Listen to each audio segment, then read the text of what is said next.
This is Irina's MinkLife Live. We have a question for you. Are you having a hard time balancing taking care of the people, places, and things you love in your life? Let's talk about it today.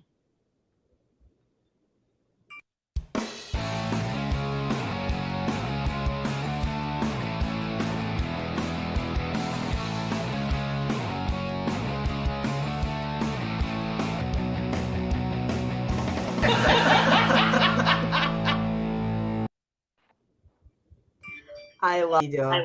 Welcome, everybody. Welcome to the show. And we have today, first of all, I would like to invite and remind everyone that we have co-hosts on the couch. It's you. Please join our conversation. Type your comments, questions, remarks, whatever you would like to for us to know. Put them in the chat. And today we have a full panel. We have several co-hosts. We have Sheri Mills, we have Elam, and we have Maggie. I don't see the last name. I'm sorry. Margo Arrowsmith. Margo Arrowsmith. Going to talk about their business and our business and our life. And the first question that we will be asking our co-hosts, how has caregiving helped you in your entrepreneurial journey? And Sheri, would you please join this conversation first? Oh, I'd be glad to. Well, I take people down a journey of better health. So, caregiving in my past, taking care of my mom and my aunt and so forth, shows, the compassion and everything you need to really hold someone's hand and take them through any journey. And I think that has helped me as a person grow over time. And I think it really is applied to my practice so that they understand that I really care about their health and about their journey and to see them succeed. So caregiving can mean many things, but in my professional and personal life, it's all about traveling that journey with my client. Thank you. Margo, would you please join the conversation and answer how the caregiving helped you on your entrepreneurial journey? Okay, I for 40 years now. 20 years ago, getting older and they need to be having some care but so I moved them into a and then mom started having 95% of the caretaking. But then when mom died, dad moved, and I learned it is when you're caretaking that you not take over their lives, them to take over your life. Boundaries, that's a big word now. It's a very important word. I work with a lot of older people and certainly teach them boundaries so that they self-respect and not have a good relationship. All right, thank you. Setting boundaries definitely is important thing in taking care for sure. And would you please add from your perspective to this conversation? Echoing what both the beautiful ladies said. For me, caregiving helped me in my entrepreneurial journey because it helped deepen my focus, caring for my children, well, grandchildren, and knowing that what I do will affect them and their future. It gives me that drive, that reminder that this entrepreneurial journey is not just about me. It's not me on my own. It's also going to affect the people that I love, not just people I work with, but also those that are part of my family. So it gives me that push. It gives me that reason it deepens my why on why I do what I do as an entrepreneur. That's how caregiving affected my journey, and being cared for. It actually has given me an opportunity. Oh, I'm sorry, I got ripped off. Oh, and being cared for, being able to be vulnerable enough to allow somebody to care for me as an entrepreneur has been another level of depth I've taken myself to. Caregiving on both ends. Absolutely. We have a great panel here. All four of us are actually caregivers in one way or another, but this is what we are doing. And really in life, some of us doing it as a business, some of us just doing it naturally, and then business come in. But that's a great panel we have. And I think we have several different, like four different perspectives here to look at it. And I appreciate your contribution to this conversation. So, moving on, let's get motivated with today's hot topic, nurturing by caregiving. And now the next question would be why it is important to understand how to let go when caring for others. Sheri, would you please start that? Well, let me think about that one. How to let go when caring for others. You have to know when they're ready to make those decisions and when they're ready to fly on their own. Whether it be a client that you have watched grow in the journey and they feel confident enough to be on their own now and follow your lead and stay healthy. You just have to know when to back off and let them own it themselves. And I think that's what that would mean in my respect to my clients. It's just knowing when to let them shine on their own because you've given them the tools and you've given them the confidence and the support to grow in their new lifestyle. And you have to know when they're ready to fly off on their own. Absolutely. Absolutely. Thank you. All right, Margo, I will continue on this pattern today. So, this is your turn to answer why it is important to let go, important to understand how to let go when caring of others. It what happens if people in their 40s and 50s that they are responsible. And I'm not to say the responsibility for each other, but they are as business people. I'm sure 20/80 rule, which is basically where 20% of some percent of something else. One of the has nationwide has come up with this. They're trying to convince that if they're in their 40s, it's time to have conversation or not, and so they teach you how to have conversations. It's a and I'll give you an example. To work by her father had died, moved her into this beautiful complex with all old people, but her mother was depressed and she couldn't understand setting. And when I got, wasn't depressed at all. Mama, we talked for a few weeks. Oh, you can't get me back in my house. You can't me. Daughter couldn't go back because she could not let go. It was her responsibility to run her mother's life. All right, Margo, we unfortunately we have kind of like your sound coming through not clearly, so we couldn't hear everything that you said. So I am for that. Let Yo answer this question: why it is important to understand when to let go.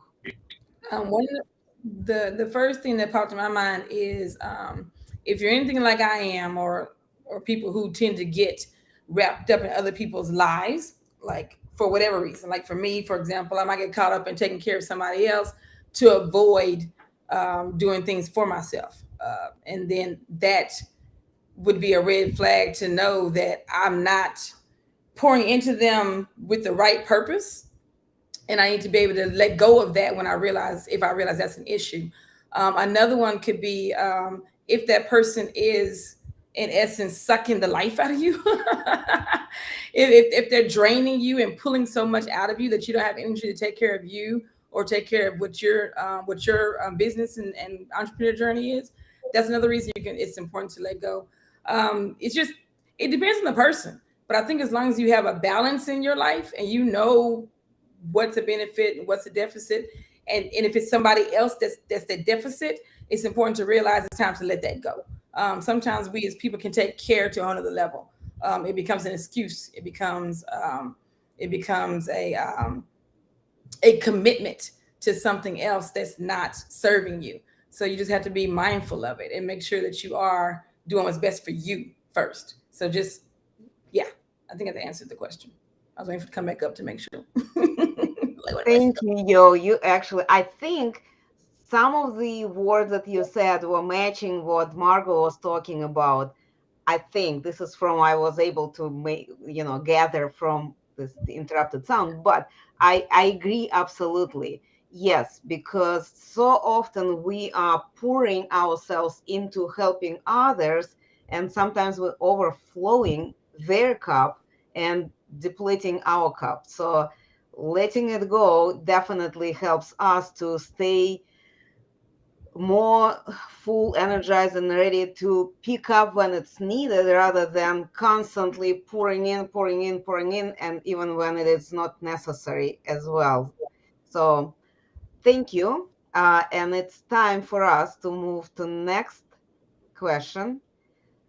We are going to stay inspired and answering this question. How does a lack of understanding of how you want to give care affect how the way we move through the life? The lack of understanding how we want to give care affect the way how we move through life. It's a long loaded question, and Sheri making the eyes today. All right, let me think about this. How does a lack of understanding of how you want to give care affect how the way we move Take out through life? Take out the way. All right. So, a lack of understanding. Put the question back up, please, so I can watch it again. Take out the way. All righty. So, lack of understanding of how you want to care. Affects the way we move through life. The lack of understanding is throwing me off. I mean, how are you going to take care moving through life? The lack of understanding is throwing me off here. We all have to take care of ourselves. We all have to take care of ourselves, and there are people in our lives we also have to care for, whether it be our clients or whether it be our family, right? Lack of understanding of how you want to give care. Actually, I'm so confused about this one, but how do you want to do it? Like, if you don't understand how you want to give it, like, how do you want to care for somebody? How do you want to give that care?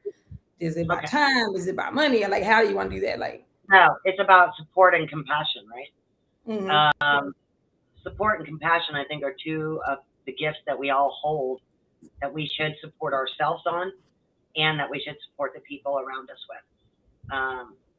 And by listening to them and their needs, having compassion, being there for them, supporting them, and helping them any way we can, makes you that person that they need standing beside them. So you may not understand everything they're going through, but by listening and being compassionate and letting them know that you are there, I think means the world, right? I think that's just really important, is to show up as your best self and show up for them as your best self and be there for them in any way they need. Absolutely. Yes, compassion for sure. And listening, I agree with you exactly that it's hard to understand how to help person if we don't know their needs, right? So Absolutely. let's give it another try. Margo, let's hope that your sound will be coming through. Okay, first there needs to be a mutual is instances where the child parent wants or they that's what act without even discussing it, and also without saying this is what I can't do. The parent also what I need. This is what I don't. First thing that hides for both sides to be mutual is an agreement taking is, and then to see what the boundaries are. A real important part of that, you know, when something you give information, and you certainly don't give commands. Comes first. Advice. You got to be real clear. There's a limit worth because I'm not living your life. Give information and advice, and nobody talks with each other or what caring really means in a real disaster, where everybody's upfront about what, then you're okay. Better chance of working. Well, Margo, unfortunately, the sound was not coming through very well. I know, and I was listening very closely and carefully and trying to read your lips. So I Right. think I understood what you meant.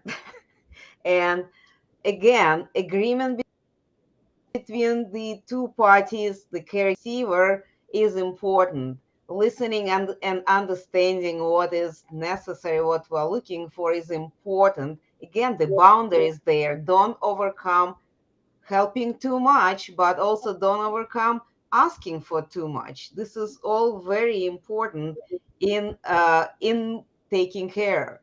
Uh, I hope I got close enough to what you were saying, but I apologize. The sound is not coming through. Yo, would Okay. you please join the conversation and say what what you would say about how the lack of understanding, uh, how the way how you want to give care may affect the way how you are working on it? I love when I pop on the screen. All of a sudden, it'll be like, "Oh, it's me! There I am." So, well, one, you don't want, like you said, what you just said about giving too much or not, basically depleting yourself is what I want to say. Is you want to make sure that you put yourself as priority, and you don't want to deplete yourself. And if you don't know what would deplete you, hence you don't know what way to care for somebody else, that could happen. You also don't want to overextend the offer. You might care for somebody who needs to be cared for financially, but you understood that you understood it as, I'm going to support them emotionally, but they really need to be cared for financially. So if you lack that understanding, then you're not truly caring for the individual or yourself the way it needs to be.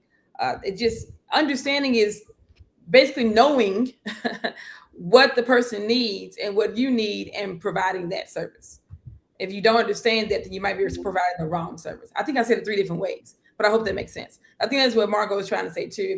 If you really if you give too much to somebody or you give the wrong way, then it might not be received the way it needs to be received. It could cause a lot of animosity, resentments, and stuff like that. So understand how to give the care so that you don't exhaust yourself or give the wrong care and cause yourself in some kind of turmoil or whatever.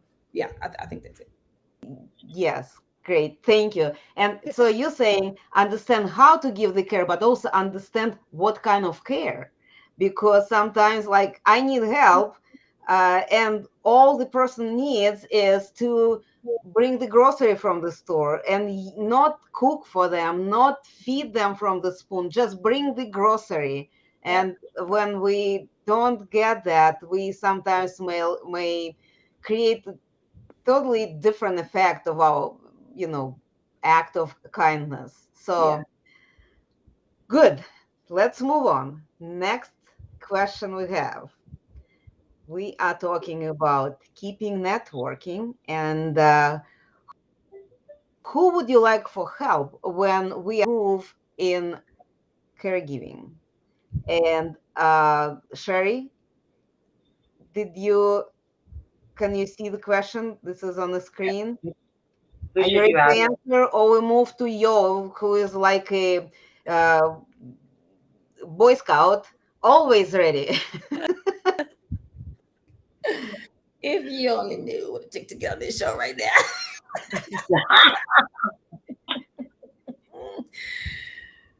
I can go first if you want me to. Okay.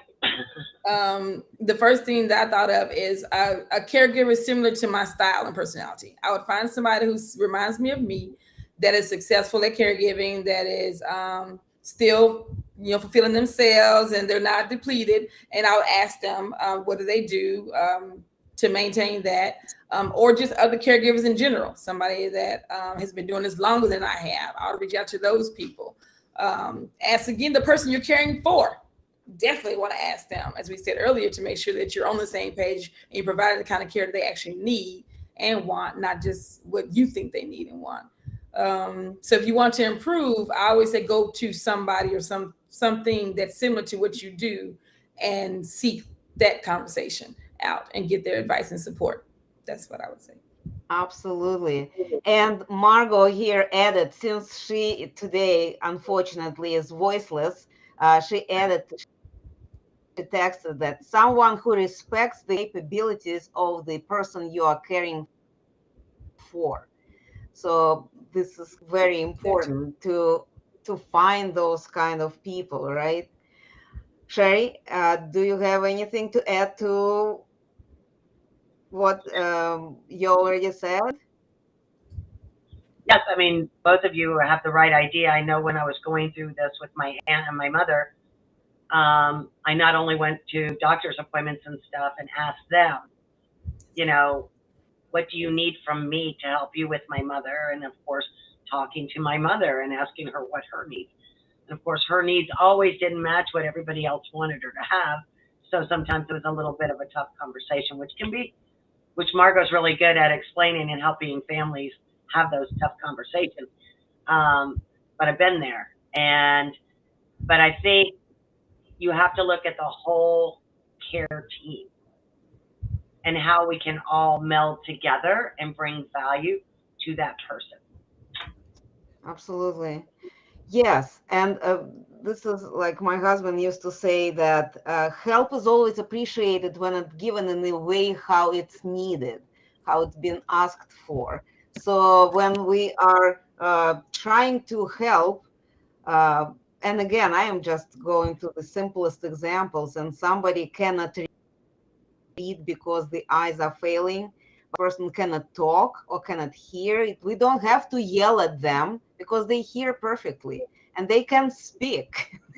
The importance is to learn what help is needed, and if I am not the one to translate the sign language, this is who I need to look for. Well, this is probably who I need to ask for help. Or if I need somebody who needs help in learning how to walk after the trauma, and I'm not the orthopedist, I probably need to find someone who is an expert in this field. So I think learning also one of the ways is to learn what kind of help is needed, and that will direct me where to look for help, who I need to connect with. Because what the matter if I know the orthopedics if person doesn't know how to swallow? It's really totally different issues. All right. Ask the team of care how you can add value. This is our co-host from the couch, Monica, is adding to conversation. And there's a Facebook user. I agree with that statement, Irina. Listen to the person's thoughts. Oh, somebody, somebody agreed with me. So okay, let's move on. Oh, sometimes when we do know how we are able to give care, we sometimes give the wrong kind of when we don't know. Probably that's what meant. All right, the next conversation, next question: gaining knowledge. Final thought. What is your final tip for giving care? Margo, I would like to ask you to type in your answer and I will read it. And we will start with Sheri. We will return to the previous order. So my final thought on this is, when you're caring for somebody, of course you have to listen to them again, and surround yourself with a good care team and work well with them and listen and be there to support each other. It's not a all you running in to take care of everything. It's a team of people. It's it's how we manage the care makes a whole lot of difference in how the actual end result happens, right? Whether it be end of life, whether it be taking someone to a healthier them, whether it be anything, especially with your family or your clients, just being there and listening and making sure they're surrounded by people that are on the same page, that have the same end result in mind for that person. Absolutely. Thank you. Thank you, Sheri, for your tip. And I'm ready to read the Margot's tip here. Be very clear about what you can and can't do, what they do and don't need from their perspective. Boundaries, boundaries, and boundaries. And the very first comment you made, I did write set boundaries. So, oh, yes, and great team. Have other people do what you don't want to so that the time you spend with the person will be, I lost, probably, I could, what it will be the most productive, the most effective, the most enjoyable by both parties. This is my ending. Will be joyous. That's it. I think I got it right. Okay. Yo, what about you? Your final tip. It's in my What is file. your final tip for giving care? Take care of yourself first. You can't, like you said earlier, Rena, you can't pour from the empty cup. If you don't take care of yourself, it'll hinder you taking care of others in that way, to be joyous and to be respectful and to make sure you're meeting all their needs, as the other two lovely ladies said. But if you don't take care of you first, then the chances of that being at the best it can be, it won't happen. So take care of I'm yourself. not eating now. Stop. Absolutely. This is great tip, and I appreciate that. Wanted to throw in one more little tip to this. When we are talking, and Sheri was talking about the team of people, and we were talking about and we were talking about you were saying talking about taking care of yourself. I think the person who we are taking care of has to be included in a team, because until we know how they feel, how this help, how this care is affecting them, uh, we really are. We're trying to our best. We're putting our best efforts. But if we do not know if this is the right help they're looking for, this is all really wasted effort. So let's include the person we are caring for in the team and let them also participate in this process. This is my tip.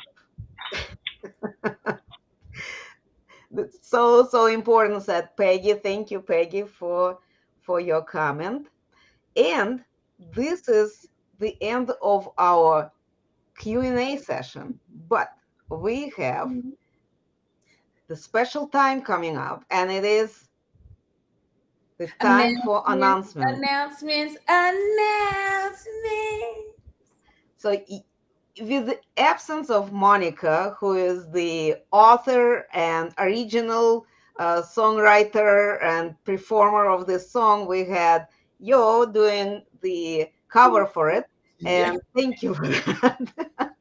So the announcements, what is happening in your life? What is happening in your business? What do you want to share with the world? Where do you want to invite people who are watching us?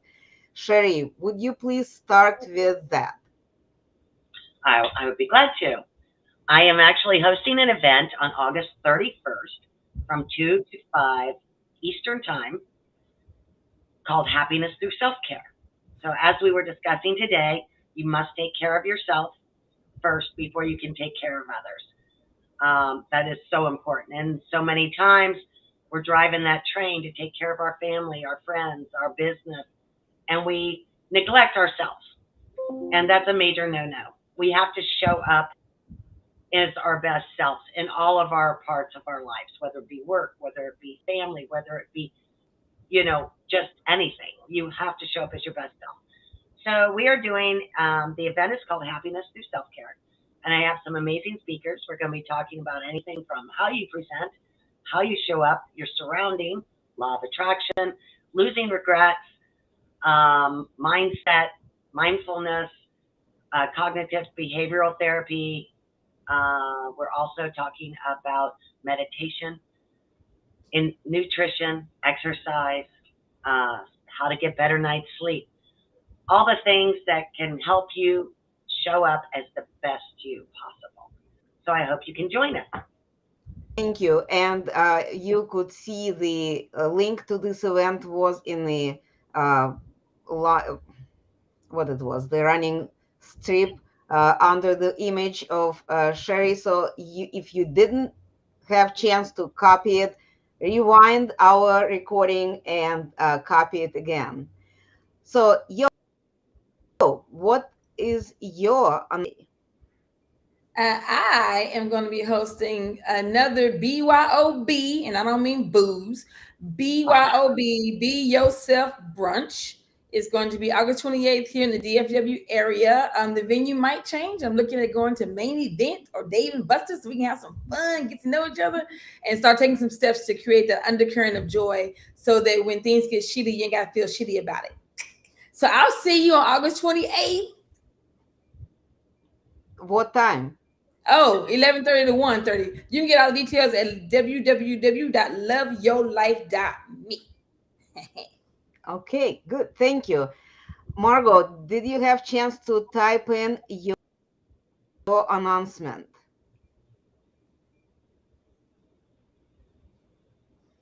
So, and I just will, while Margo is typing this, okay, I will be appearing on Sheri's event. So that's her announcement.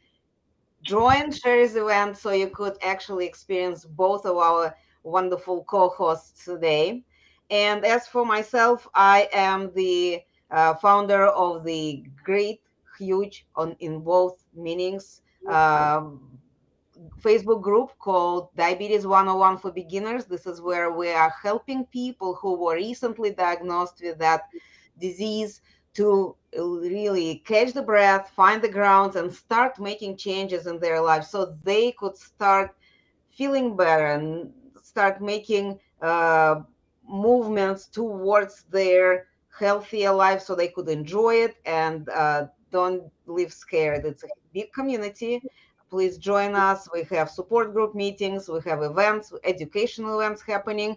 So this is something that if you know of someone who was recently diagnosed, or maybe you are yourself one of people who got affected by this diagnosis, please join us. We have a great community. And with that, we are going to have another announcement for our Mingle community. This is the community that we all belong here. This is the type in www.minklifeuniversity.com. Have the people and watch videos in knowledge library. We have direct messaging, so it's private. So you really have to apply. Ask for help. You could share your experiences or expertise.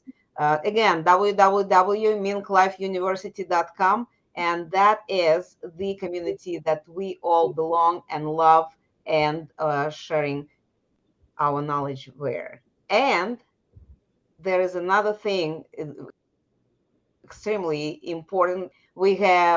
You have never experienced a conference like this. We have two conferences actually coming up real soon. It's called Next Global Virtual Conference, and we are inviting you to become a dynamic speaker where you could actually come to stage and share your expertise in different areas of business, or you could join us as a participant and learn from those great experts who will be talking. We'll have 24 panel discussions. We'll have 6 reflective workshops. We'll have 24 breakout sessions. And this is global networking community that will be sharing their experience and expertise all in just 2 days. So www.nextglobalvirtualconference.com. Join us there. And of course, I couldn't live without this. This is our co-working community. It's called MinkLife. And this is where you and myself and Sheri and Margo just joined us, hanging out. We are working together, we're helping each other, we are supporting each other. And if you are feeling lonely, if you're a solopreneur struggling to go through your business on your own, join our community. Again, minklifeuniversity.com. Join us there, and we will see you in Minkubator. Next announcement, tomorrow and every Thursday at 2 p.m. Pacific Standard Time, we are having this second show in a week. It's called Maximize Your Business, where business people, coaches, business experts are meeting and talking about how we could make our business, our activities more effective, more enjoyable, more effective to people and to people's life, not only to our life. So tomorrow at 2 p.m. Pacific Standard Time, join our live. And I don't know who will be the hosting that one. With that, I think this is the end of our show today. I wanted to appreciate everyone who was participating from the couch, and I wanted to say great thank you to Margo and to Yo. Yo was really jumping on this wagon in the last minute, but look at her coming in with the great wisdom, great smile, and great attitude. Let's keep moving and do that every Wednesday at noon. We will see you next